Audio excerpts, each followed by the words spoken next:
What's going on, guys? This is Snoop603 and Fake Thriller, and welcome to another episode of our Battlefield 3 weapon reviews. Today, we're looking at the AK-74M. This gun is available for the assault class only, and it is unlocked immediately as your default weapon while on the Russian team, but you need to earn 220,000 points within the assault class to unlock it for the US side.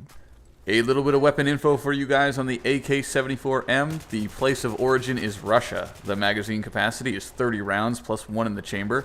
The fire rate is 650 rounds per minute. The fire type is full auto and semi-auto.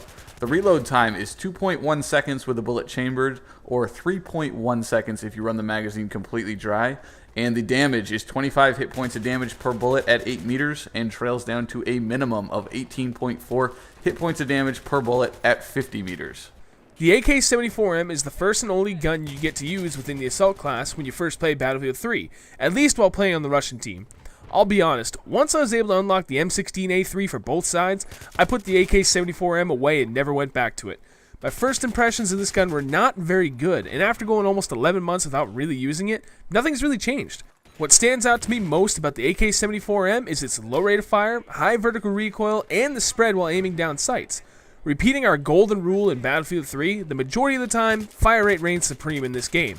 Right behind fire rate is stability while firing full auto. The AK-74M fails to stand up to the test in either of those categories. With a firing rate of 650 rounds per minute and a higher than average vertical recoil compared to other assault weapons, the AK-74M has a limited role. I found that it was best suited for medium range engagements. Long range, it's not terrible, but the vertical recoil makes it less than desirable in that instance in my opinion. Instead, I like to pick off people from mid-range, relying on a slow, steady, methodical burst fire for maximum accuracy and efficiency. However, even using the AK-74M in that manner, I still found its time to kill much longer than I would have expected. My preferred attachment for the AK-74M is the reflex red dot sight, the underslung rail, and the flash suppressor. It took me a while to really work through all the attachments before deciding on this setup, but I really feel that it gives you the best performance from this gun.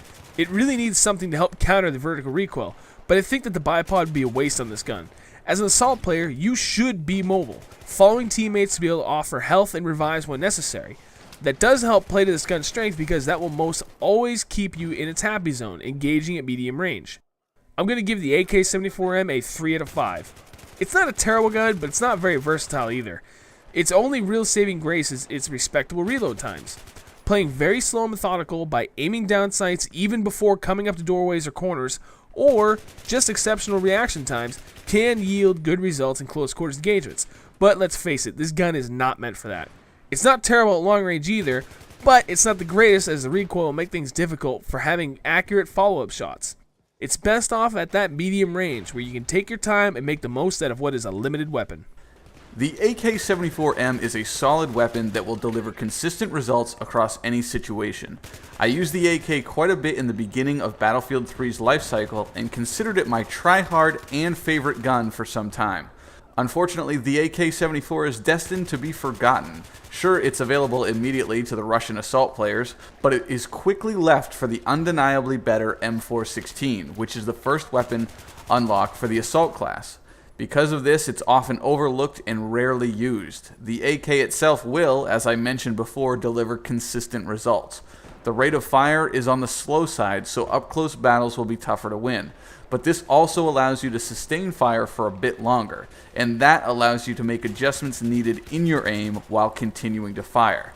It's worth a second look, especially from those players who have found enjoyment in using the AUG-A3. They share a number of characteristics.